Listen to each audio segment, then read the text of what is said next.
Rok 1945. Trwają zacięte walki o Wrocław. To ostatnie dni wojny. Po Berlinie. Tu do ostatniej chwili realizowano oblędny rozkaz Hitlera o pozostawieniu za sobą spalonej ziemi.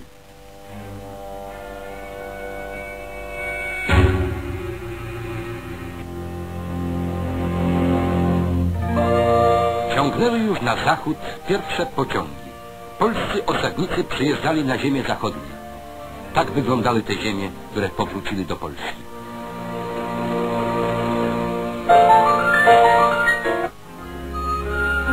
Profesor Stanisław Kulczyński, pierwszy rektor Uniwersytetu i Politechniki Wrocławskiej. Jego panowania Wrocław, prastara stolica Piastów Śląskich, wraca na łono ojczyzny.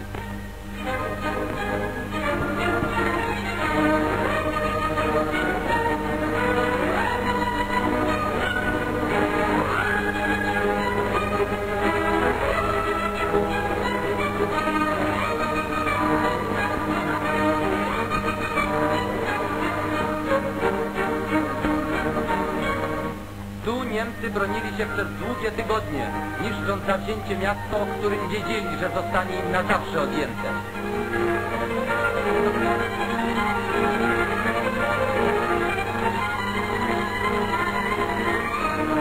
Zmieciemy ślady niemieckiego panowania na Śląsku. Odbudujemy polski Wrocław.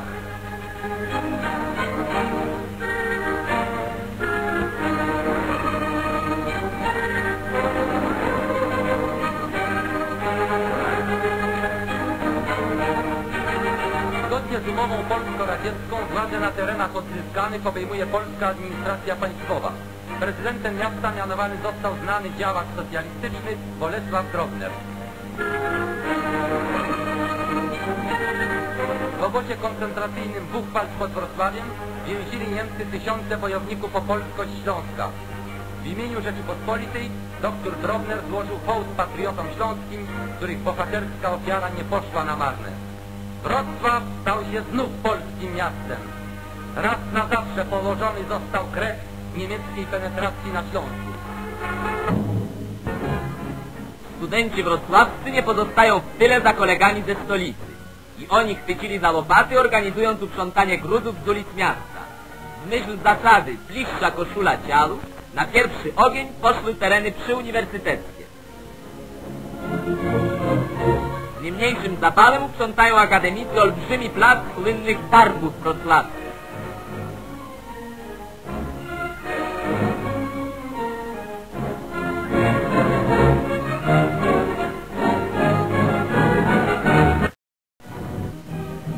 Wrocław, prastara siedziba Piastów Śląskich.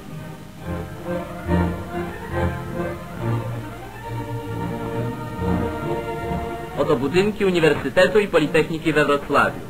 Na dziedzińcu uniwersyteckim pełni służbę Straż Akademicka zasłużona w dziele zabezpieczenia porządku i dobytku wrocławskich uczelni. Jesteśmy na Politechnice. Wykład inżyniera Smoleńskiego. Jest to jeden z najbardziej zasłużonych twórców naszej nowej Politechniki. Hala maszyn. Profesor Idaszewski, dziekan Wydziału Mechaniczno-Elektrycznego, który pierwszy rozpoczął wykłady na wrocławskiej Politechnice.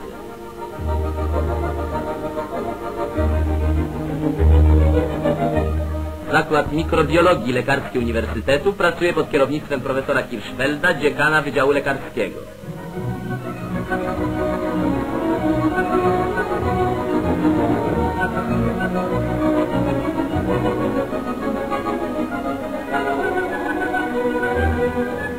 Klinika ginekologiczna jest jedną z najlepiej wyposażonych klinik w Polsce.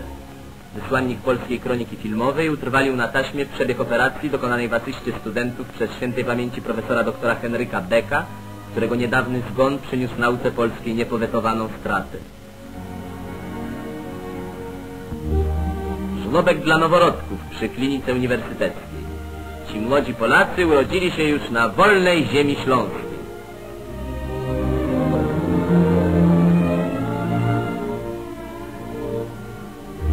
Daj nam, Boże, takich jak najwięcej.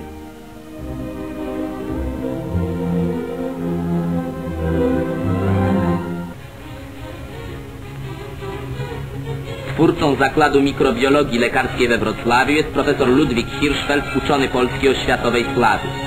Pełen niestrudzonego zapalu dzieli swój czas między twórczą pracę w laboratorium, a wykłady na uniwersytecie.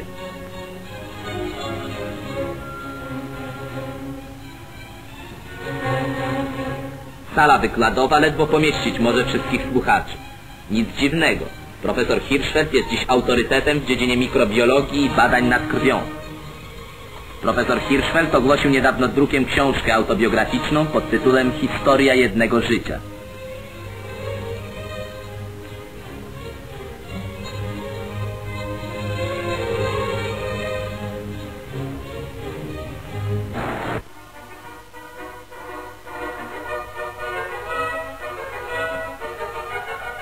Uniwersytet we Wrocławiu jest jednym z najpoważniejszych ośrodków nauki polskiej. Uczelnia ta zorganizowana została dzięki osobistej opiece prezydenta Bieruta. W dniu 18 kwietnia zebrali się w auli uniwersyteckiej profesorowie, młodzież akademicka, delegacje przodowników pracy z kopalni i hut. Rektor Wydlarski zakomunikował zebranym, że prezydent Bierut zgodził się na nazwanie uniwersytetu jego imieniem.